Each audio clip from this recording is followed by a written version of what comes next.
Bonjour tout le monde, bienvenue à cette 18e vidéo tutoriel sur GameMaker et aujourd'hui nous allons afficher les vies à l'écran. Et oui, nous allons créer le visuel des vies. Ce qui veut dire, en plus d'avoir de l'énergie, nous allons posséder des vies. Très bonne chose pour ce Simon Belmont. Bon, quelque chose que je pourrais vous conseiller au début, que je n'ai pas fait, c'est de créer un sprite unique pour représenter les vies. Faites ça avant, puis vous allez sauver du temps. Parce que moi, je récupère un Simon Belmont, mais c'est plus ou moins intéressant. Comme vous pouvez voir, on a débuté par rentrer dans le personnage de Simon Belmont. On est allé dans l'événement Game Start.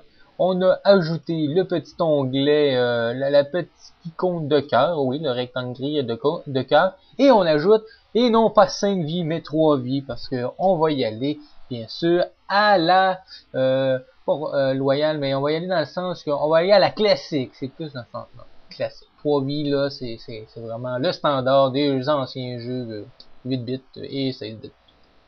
Bon. Après avoir ajouté les 3 vies, quand le jeu démarre, qu'est-ce qui arrive? Ben, on y va pour qu'est-ce qui arrive quand il n'y a plus d'énergie. Parce que, anciennement, on avait l'animation de Simon Belmont qui est en train de mourir. Maintenant, avant, on va conserver cette animation-là, mais après, qu'est-ce qu'il faut faire de plus? Ben, c'est ajouter, ou plutôt soustraire une vie quand celui-ci a perdu toutes ses vies. Pour faire en sorte qu'on puisse éliminer une après l'autre les 3 vies. Pour avoir, à un moment donné, un futur game over. Qui va venir dans la prochaine vidéo, mais pour l'instant, on va rester avec ce qu'on a besoin de faire aujourd'hui. En tout cas, pour cette vidéo. Bon. Tout d'abord, petite icône qu'on se rappelle, on a ajouté des vies, j'ai pas besoin d'en parler trop longtemps, on l'a déjà vu dans la vidéo précédente. Ça, c'est très important au moins de se rappeler des formules qu'on a ici, parce que le view, underscore xView, vous allez vous en servir pour cette partie-là. Ici, je vous le montre, mais à la finale, je vais pas le conserver parce que c'est simplement pour dessiner le nombre de vies. Mais c'est même pas la vie que tu dessines, c'est l'écriture. Ça va être marqué, ce qu'on voit caption, ben, lui, si c'était marqué live, ben, on peut mettre le texte qu'on veut, vie, admettons, et après ça, décider des coordonnées, avec toujours le view underscore xview ou yview pour faire en sorte qu'on voit la caption, le texte qu'on avait décidé qui apparaisse bien sûr, qui apparaisse à l'écran. Bon, ok, ça c'est pas compliqué. Mais pourquoi je regarde pas? Parce que de un, la police est affreuse. Ça doit être parce que, étant donné que je travaille sur un jeu plutôt 16 bits, que le pixel est gros, ben ça fait que l'écriture aussi est très médiocre parce que il n'y a pas beaucoup de pixels à fin de compte pour la représenter. Ça serait peut-être plus intéressant si j'avais une meilleure résolution parce que je verrais le texte un peu plus petit. Mais à part ça, c'est pas utile parce que je veux pas l'écrire le nombre de vies, mais je veux le voir. C'est pour ça que j'ai ajouté l'autre petite icône avec 3 cœurs, que là, on va voir l'image.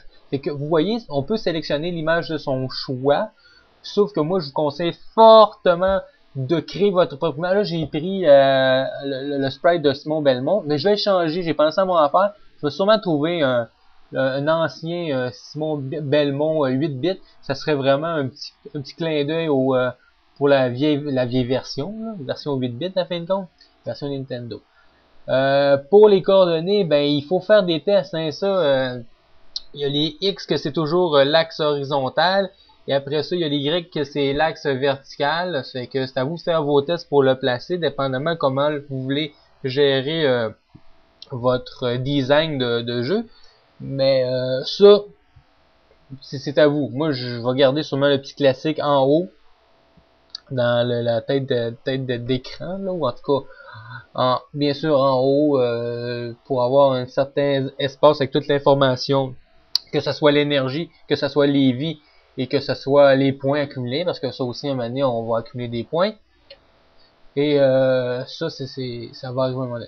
Bon, c'est que ça, c'est à vous de décider. qu'est-ce que ça fait là quand ça c'est fait? Parce qu'on l'a rentré dans le même icône. Il faut conserver. Il faut remarquer l'icône est là, qui représente bien sûr l'objet d'énergie. Et c'est les 3 dessins que j'ai insérés à l'intérieur. Parce que cette icône-là, ce qui sert, c'est bien sûr dans l'événement, vous voyez, il dessine. Il dessine les éléments que je lui demande de dessiner.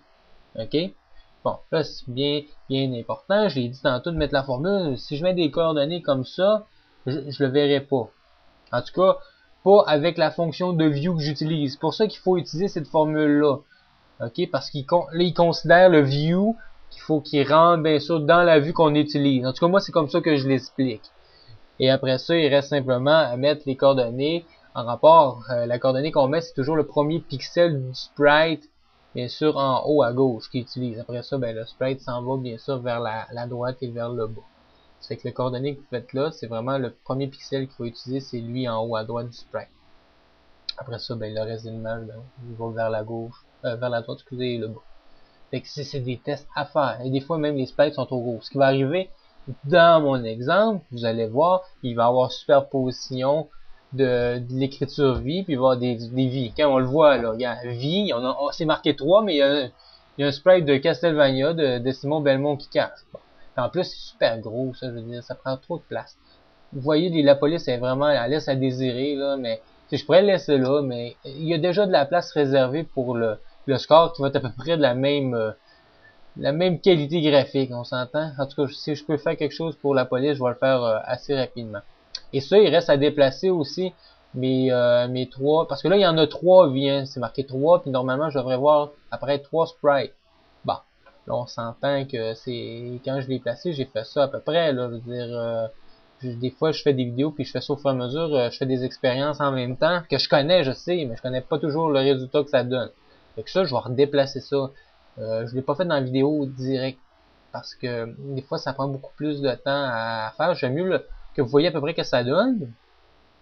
Puis après ça, je fais mes petites corrections, puis je peux vous montrer dans l'autre vidéo qui va après, la vidéo suivante, les petites améliorations que j'ai fait. Au pire, ça me dérange pas. Comme vous voyez, là, il me reste une vie, c'est que je devrais mourir si je me fais toucher, et je vais tomber à 0. Petit problème, c'est que maintenant, on n'a pas donné de fonction au fait que je tombais à 0 vie, parce que normalement, il devrait se passer quelque chose. Qu'est-ce qui va se passer? Ben, on va y aller avec le traditionnel Game Over. Et par la suite, on va montrer le tableau des scores. Parce que aussi, il faut que j'ajoute des points quand on tue ces bestioles-là qu'on a fait au mur. Ça, c'est important. OK? Pour avoir un ordre logique, on va y aller pour les points. Après ça, on va y aller pour le Game Over. Bien sûr, hein? Puis après ça, le tableau des points. Après ça, c'est dans la prochaine vidéo. Ça, on va essayer de mettre tout ça ensemble, être capable de faire tout ce que je viens de dire là dans la prochaine vidéo, puis ça devrait être pas pire. Puis après ça, on va pouvoir partir sur d'autres choses. Hein? J'ai plein d'idées parce que on s'entend que un jeu vidéo, là, la seule limite, c'est ta créativité. Là, on s'entend. Ça fait que on a pour un bout, Si vous êtes partant, on est parti pour un projet de je sais pas combien de temps, mais vous pouvez me donner des idées, peut-être trucs qu'on pourrait ajouter. Je veux dire, c'est une création c'est une création. On s'inspire de ce qu'on connaît, comme ici sur le Castlevania, puis on verra avec la suite. Hein. C'est que je vous dis bonne continuation. Si vous aimez, ben abonnez-vous. Mon site www.secondaire.com, vous pouvez toujours m'écrire. Et ce que le prof vous dit, à la prochaine vidéo.